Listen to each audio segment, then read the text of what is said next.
Hi guys, we are back for our second installment of our mini mythology class online.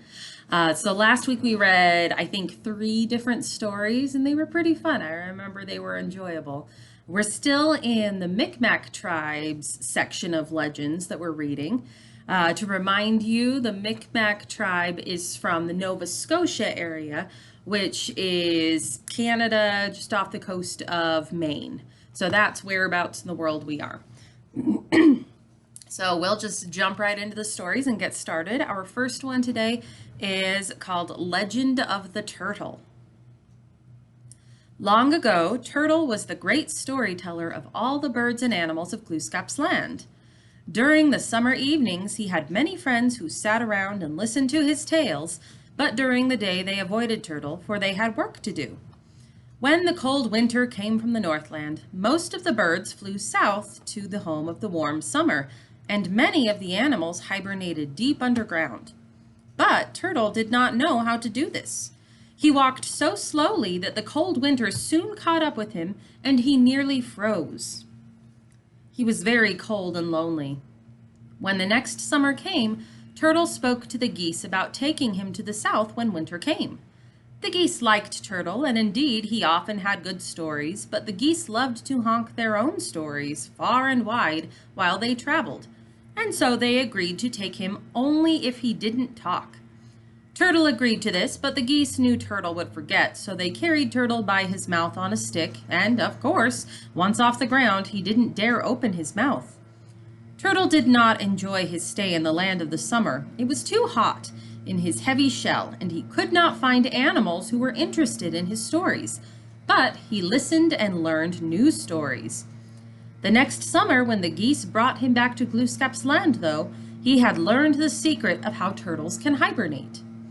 If you find a turtle hibernating from the cold of the great winter, he will be deep under the soil going over his stories and patiently waiting for spring. The end. That was a short one. Okay, so this one is basically about how Turtle learned to hibernate and how before he figured that out, he got some geese to take him with them when they traveled south, but he didn't like it there because it was too hot, and also they made him promise not to talk at all. And so he learned some new stories, but he didn't really like it. So the next year he figured out how to hibernate. And they're saying that when you see a turtle hibernating, it's them going over their stories and waiting until spring when they can tell those stories again. And so that was a cute little one. So that is Legend of the Turtle. So now we have Little Burnt Face. We'll see what this one's about. Once upon a time, in a large Indian village on the border of a lake, there lived an old man who was a widower. He had 3 daughters. The eldest was jealous, cruel, and ugly. The second was vain, but the youngest of all was very gentle and lovely. Now, when the father was out hunting in the forest, the eldest daughter used to beat the youngest girl and burn her face with hot coals. Jeez. Yes, and even scar her pretty body. So the people called her Little Burnt Face. Okay, do you think this is gonna kind of be like a Native American version of Cinderella? Because it's got the 2 older sisters that are really mean to the youngest one. And instead of Cinderella, they're calling her Little Burnt Face. So that's a thought, maybe. We'll see. But man, that is mean. So she uses hot coals and burns her face and her body. So everyone calls her Little Burnt Face. When the father came home from hunting, he would ask why she was so scarred, and the eldest would answer quickly, "She is a good-for-nothing. She was forbidden to go near the fire, and she disobeyed and fell in." Then the father would scold Little Burnt Face, and she would creep away crying to her bed. By the lake at the end of the village, there was a beautiful wigwam, and in that wigwam lived a great chief and his sister. The great chief was invisible. No one had ever seen him but his sister. He brought her many deer and supplied her with good things to eat from the forest and lake, and with the finest blankets and garments. And when visitors came, all they ever saw of the chief were his moccasins, for when he took them off, they became visible, and his sister hung them up. Now, one spring, his sister made known that her brother, the great chief, would marry any girl who could see him. Okay, so this chief, I don't know how he got to be a chief if nobody's ever seen him, but he's invisible. Nobody can see him but his sister, and the sister takes care of him, and one spring she lets everyone know that her brother, the great chief, is going to marry someone, but it has to be a girl who can see him. And nobody can, so it's got to be some special girl who's able to. Then all the girls from the village, except Little Burnt Face and her sisters, and all the girls for miles around, hastened to the wigwam and walked along the shore of the lake with his sister. And his sister asked the girls, "Do you see my brother?" And some of them said no, but most of them answered yes. Then his sister asked, "Of what is his shoulder strap made?" And the girls said, "Of a strip of raw hide." "And with what does he draw his sled?" asked his sister. And they replied, "With a green withe." Not sure what that is. Then she knew that they had not seen him at all, and said quietly, "Let us go to the wigwam."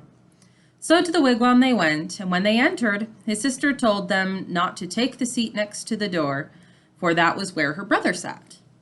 Then they helped his sister to cook the supper, for they were very curious to see the great chief eat. When all was ready, the food disappeared, and the brother took off his moccasins, and his sister hung them up. But they never saw the chief, though many of them stayed all night. Okay, so these girls are coming to spend time with the sister and try to convince the sister that they can see her brother so that they can marry the great chief. And she asks them questions about him because most of them answer, "Yeah, I can see him." And she asks them a few questions and they answer wrong. So then she takes them back and they help cook dinner. And some of them stay the night but are still unable to see him. One day, Little Burnt Face's two sisters put on their finest blankets and brightest strings of beads, and plaited their hair beautifully, and slipped embroidered moccasins on their feet. Then they started out to see the great chief. As soon as they were gone, Little Burnt Face made herself a dress of white birch bark, and a cap and leggings of the same. She threw off her ragged garments, and dressed herself in her birch bark clothes. She put her father's moccasins on her bare feet, and the moccasins were so big that they came up to her knees. Then she, too, started out to visit the beautiful wigwam at the end of the village. Poor Little Burnt Face. She was a sorry sight, for her hair was singed off, and her little face was as full of burns and scars as a sieve is full of holes. And she shuffled along in her birch bark clothes and big moccasins. And as she passed through the village, the boys and girls hissed, yelled, and hooted. And when she reached the lake, her sister saw her coming, and they tried to shame her and told her to go home. But the great chief's sister received her kindly and bade her stay, for she saw how sweet and gentle Little Burnt Face really was. Okay, so the mean older sisters are going to see if they can see the great chief so they can marry him. And Little Burnt Face decides she wants to go too. So she makes some new clothes out of birch bark, and she puts on her dad's moccasins, but they're way too big. And she goes too, and on the way there, all of the girls and boys in the village are making fun of her. They're calling out at her. And when her sisters see her, they try to make her feel ashamed and try and get her to go home. But the great chief's sister sees her and tells her to stay because she can tell that she's a really sweet girl. Then, as evening was coming on, the great chief's sister took all three girls walking beside the lake, and the sky grew dark, and they knew the great chief had come. And his sister asked the two elder girls, "Do you see my brother?" And they said, "Yes." "Of what is his shoulder strap made?" asked his sister. "Of a strip of raw hide," they replied. "And with what does he draw his sled?" asked she. And they asked, "With a green withe." Then his sister turned to Little Burnt Face and asked, "Do you see him?" I do, said Little Burnt Face with awe, "and he is wonderful." "And of what is his sled string made?" asked his sister gently. "It's a beautiful rainbow," cried Little Burnt Face. "But my sister," said the other, "of what is his bowstring made?" "His bowstring," replied Little Burnt Face, "is the Milky Way." Then the great chief's sister smiled with delight, and taking Little Burnt Face by the hand, she said, "You have surely seen him." She led the little girl to the wigwam and bathed her with dew until the burns and scars all disappeared from her body and face. Her skin became soft and lovely again. Her hair grew long and dark like the blackbird's wings. Her eyes were like stars. Then his sister brought from her treasures a wedding garment, and she dressed Little Burnt Face in it, and she was most beautiful to behold. After all this was done, his sister led the little girl to the seat next to the door, saying, "This is the bride's seat," and made her sit down. And then the great chief, no longer invisible, entered, terrible and beautiful. And when he saw Little Burnt Face, he smiled and said gently, "So we have found each other." And she answered, "Yes." Then Little Burnt Face was married to the great chief, and the wedding feast lasted for days, and to it came all the people of the village. As for the two bad sisters, they went back to their wigwam in disgrace, weeping with shame. The end. You know what? That one might not have panned out quite like Cinderella, but it does feel very much like a fairy tale. I don't know about you guys, but yeah, it reminds me of a fairy tale. So what happened at the end, I hope you guys caught that. So when the sister is going through the great chief sister is going through the same motions as she has with all of the other women who wanted to marry her brother. She asks the questions of the sisters, they give the same answers. But then when she asks Little Burnt Face, that's her name, right? Yeah. What the sled string is made of, and Little Burnt Face answers that it's a rainbow, that he's pulling a sled with a rainbow. And then the great chief sister asks her, "What's the bowstring made of?" And she says it's the Milky Way. So I'm assuming he's got some sort of magical powers if he's using a rainbow to pull his sled, and his bow and arrow is partially made out of the Milky Way. But from those answers, she knows that Little Burnt Face really can see her brother. So she takes her back to the wigwam, tells her to sit in the bride's seat, and they get married. And the two mean sisters go back in disgrace and are crying and sad. So that was a fun one. I enjoyed that one. What did you guys think of it?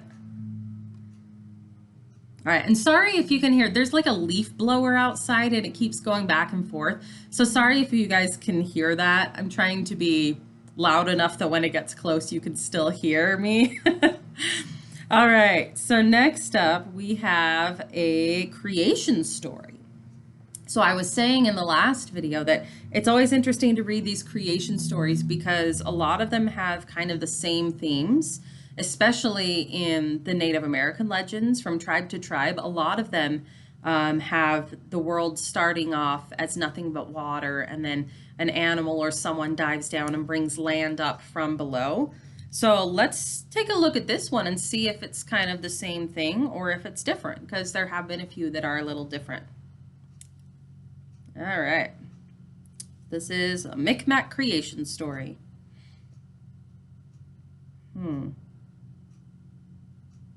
Okay. This story has been passed down from generation to generation since time immemorial, and it explains how Micmac people came into existence in North America. The story tells about the relationship between the Great Spirit Creator and human beings and the environment. It also explains a philosophical view of life, which is indigenous to North America. This way of thinking is evident in the native languages and cultures and in the spiritual practices.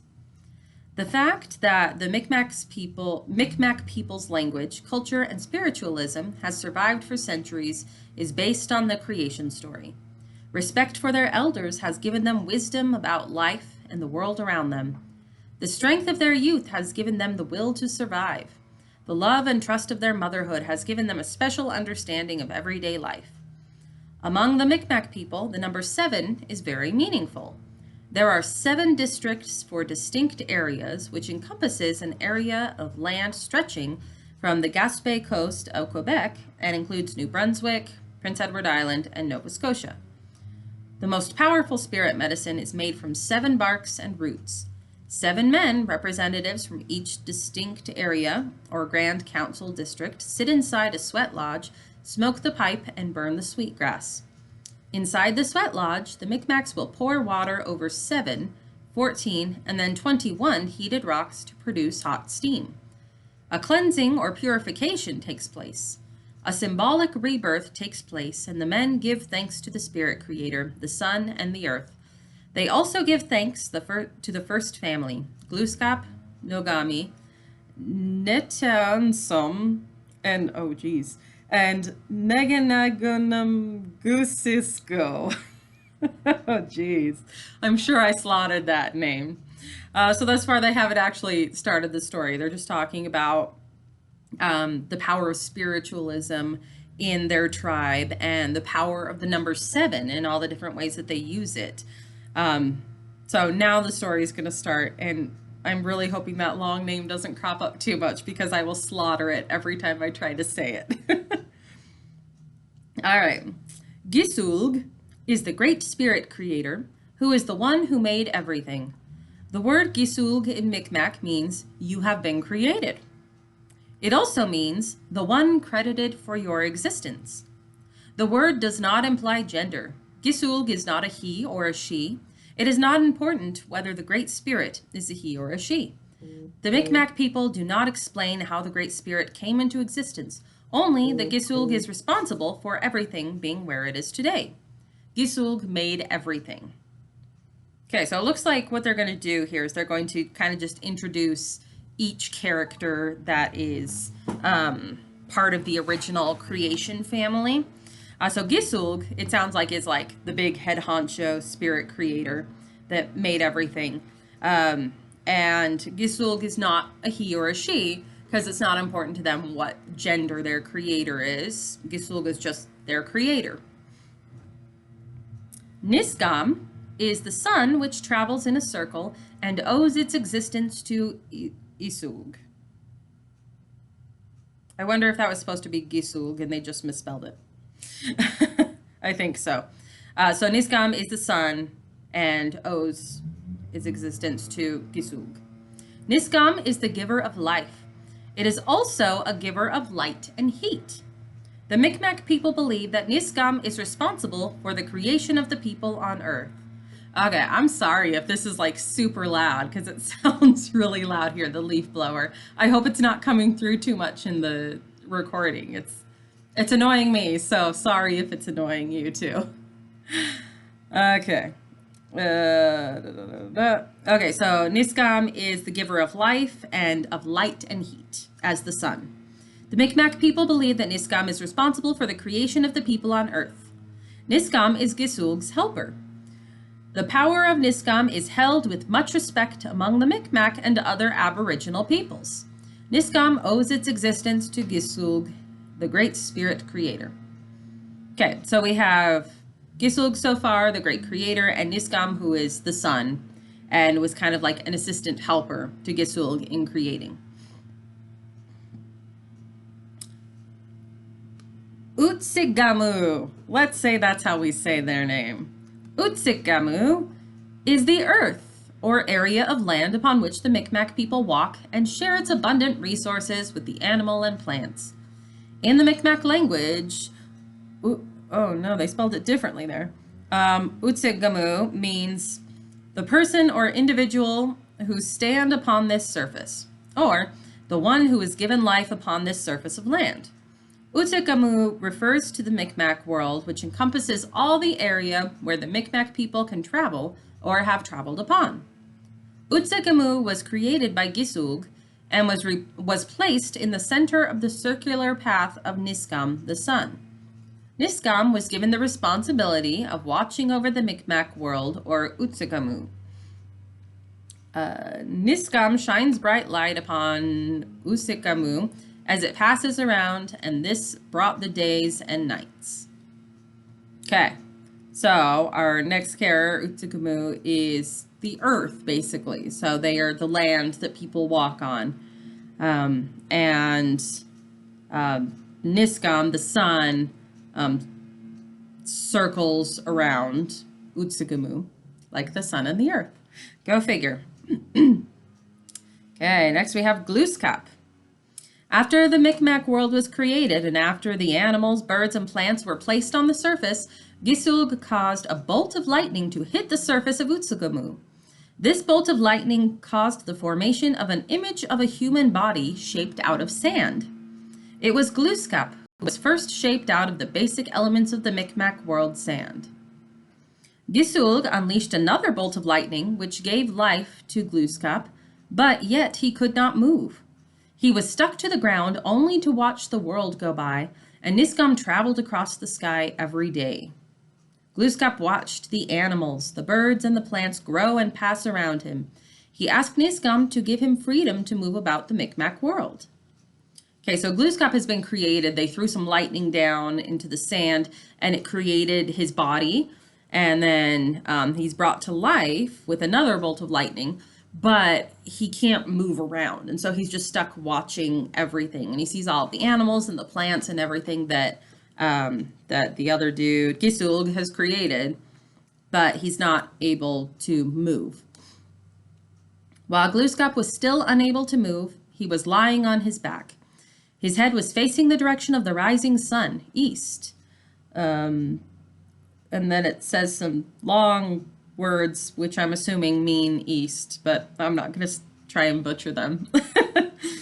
In Micmac, these words mean where the sun comes up and where the summer weather comes from, respectively.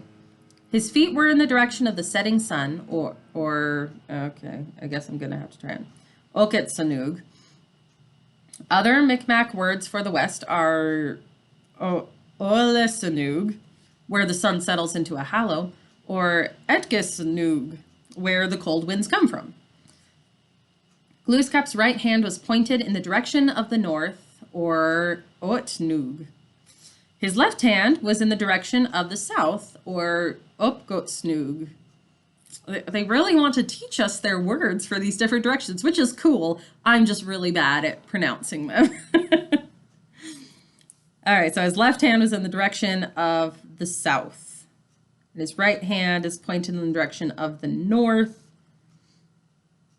And his feet are in the direction of the setting sun, so west. So he's lying on his back, and his head is facing east, in the direction of east. So those are the directions that he's pointing with his different body parts as he's laying there unable to move. So it was the third big blast of lightning that caused Glooskap to become free and to be able to stand on the surface of the earth. After Glooskap stood up on his feet, he turned around in a full circle 7 times. Remember, they talked about 7 being an important number in their tribe. He then looked toward the sky and gave thanks to Gisulg for giving him life. He looked down to the earth or the ground and gave thanks to Utsugamu for offering its sand for Glooskap's creation. He looked within himself and gave thanks to Nisgam for giving him his soul and spirit. Glooskap then gave thanks to the 4 directions, east, north, west, and south. In all, he gave his heartfelt thanks to the 7 directions. Okay, so they're saying the 7 directions are the 4 directions we have, north, south, east, west, but then the other 3 are Nisgam, Gisulg, and Utsugamu, who also did different things for him and had a hand in his creation, so he thanks them as well. Glooskap then traveled to the direction of the setting sun until he came to the ocean. He then went south until the land narrowed and he came to the ocean. Okay. He then went south until the land narrowed and he could see 2 oceans on either side. He again traveled back to where he started from and continued towards the north to the land of ice and snow. Later, he came back to the east where he decided to stay. It is where he came into existence. He again watched the animals, the birds, and the plants. He watched the water and the sky. Gisulg taught him to watch and learn about the world. Glooskap watched, but he could not disturb the world around him. He finally asked Gisulg and Nisgam what was the purpose of his existence. He was told that he would meet someone soon. Okay, so that's the end of the section about Glooskap. So now we're on to a new section about Nogami, which I'm guessing is the person he's going to meet soon that they just told him about. One day, when Glooskap was traveling in the east, he came upon a very old woman. Glooskap asked the old woman how she arrived to the Micmac world. The old woman introduced herself as Nogami. She said to Glooskap, "I am your grandmother." Nogami said that she owes her existence to the rock, the dew, and Niskam, the sun. She went on to explain that on one chilly morning, a rock became covered with dew because it was sitting in a low valley. By midday, when the sun was most powerful, the rock got warm and then hot. With the power of Niskam, the sun, Gisulg's helper, the rock was given a body of an old woman. This old woman was Nogami, Glooskap's grandmother. Okay, so she's telling Glooskap where she came from, and he came from sand, but she came from a rock, and it was a rock that the sun, I cannot remember these people's names. But yeah, the sun, whatever their name is, Niskam, was shining on the rock until it got really hot, and then through the power of Niskam, the sun, the rock is given the body of an old woman, and that is Nogami, and where she came from. And she is Glooskap's grandmother. Nogami told Glooskap that she came to the Micmac world as an old woman, already very wise and knowledgeable. That'd be kind of nice to start off your existence already having a lot of wisdom and knowledge. So she kind of lucked out there.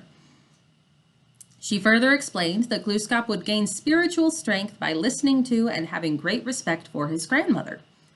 Glooskap was so glad for his grandmother's arrival to the Micmac world, he called upon Abistanuj, a marten swimming in the river, to come ashore. Abistanuj did what Glooskap had asked him to do. Abistanuj came to the shore where Glooskap and Nogami were standing. Glooskap asked Abistanuj to give up his life so that he and his grandmother could live. Abistanuj agreed. Nogami then took Abistanuj and quickly snapped his neck. She placed him on the ground. Glooskap, for the first time, asked Gisulg to use his power to give life back to Abistanuj because he did not want to be in disfavor with the animals. Okay, so it sounded like they were talking to a guy, and then they say it's the animals. But those of you that take this class probably remember that in a lot of these stories, the animals actually are kind of humans also, but they represent the spirit of an animal or certain characteristics about the animal.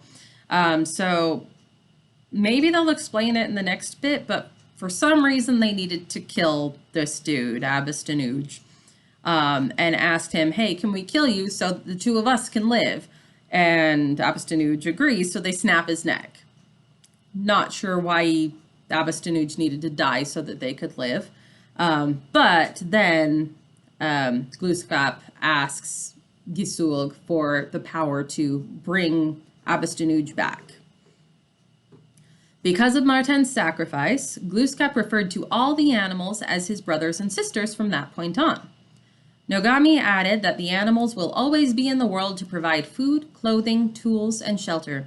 Abistanuj went back to the river, and in his place lay another marten. Glooskap and Abistanuj will become friends and brothers forever. Nogami cleaned the animal to get it ready for eating. She gathered the still hot sparks for the lightning which hit the ground when Glooskap was given life.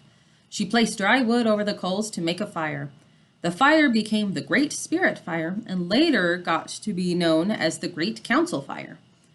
The first feast of meat was cooked over the Great Fire, or Egchibukto. Glooskap relied on his grandmother for her survival, her knowledge, and her wisdom. Since Nogami was old and wise, Glooskap learned to respect her for her knowledge. They learned to respect each other for their continued interdependence and continued existence. Okay, so that's the end of the Nogami section, but looking at how far we are into this, we're only about halfway through this story. So there's a bunch of other characters, I guess, that we're going to learn about, starting with Netaunsum. I tell you, I'm just butchering these names. Um, but I try to keep these videos around a half hour, so I think that's where we're going to leave off for today. And next week, when I do the next video, we'll start off where we left off. I'll do a little teeny bit of recap, and then we'll start off learning about Netaunsum. Okay, so just to recap the end of the Gluskap and Nagomi section. They had this big feast, and because of the sacrifice of Abistanuj being willing to die for them, he's thenceforth basically Gluskap's brother until the end of time. So they're tight. And yeah, they have a big feast, and the place where they cook the feast is where it's still hot from the lightning that brought Gluskap to life. And so Nagomi puts wood over those coals where it's still warm from the lightning. And it then went on to become the Great Council Fire. So it's the fire that the tribe would have great councils around in future generations. Okay, so we'll end off there today and pick up the rest of the story next week in our next video. I hope you guys enjoyed the stories. We had just a few. The first few were not that long, but this one took the cake. So we had the Legend of the Turtle, and oh geez, what was the other one we read? So we had Legend of the Turtle. We had this creation story explaining the different kind of characters at the beginning of the creation. And then we had the Little Burnt Face story. Which one did you guys like best? I think the creation story is really interesting. I think I liked Little Burnt Face best, though, because like I said, it kind of reminds me of a fairy tale, but it still has the same elements that we like about the Native American legend. So it's kind of the best of both worlds. Yeah, and it did kind of start off reminding me of Cinderella, but then it went in a cool direction that I enjoyed that one.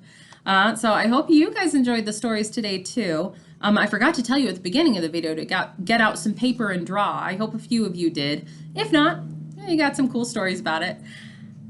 So I will see you again next week when I do another video picking up where we left off. I hope you guys are doing well. Stay healthy, stay safe, and stay happy. Thanks, guys.